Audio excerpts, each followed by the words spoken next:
لازم تبقى مبتكر وقلب جامد. لازم تجرب حاجات ممكن ما تنفعش، وما تسمحش لأي حد يحجمك ويتحجج بأصلك وفصلك. روحك هي اللي بتلهمك، ده مش تهريج، بس اللي قلبه جامد هيبقى عظيم. وصولها ارمي الماضي ورا ظهرك. لو ركزت على اللي ضاع منك عمرك ما هتشوف اللي بيستناك. شوف رزقك، الدنيا واسعة. بص يا ابني، اللي حصل حصل وما تقدرش تغيره. صح غلط. لما الدنيا تديك ظهرها ادي ظهرك للدنيا.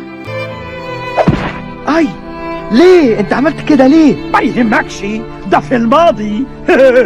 ايوه بس لسه بتوجع. الماضي ممكن يوجع، لكن من وجهة نظري يا تهرب منه او تتعلم منه. عمود مختار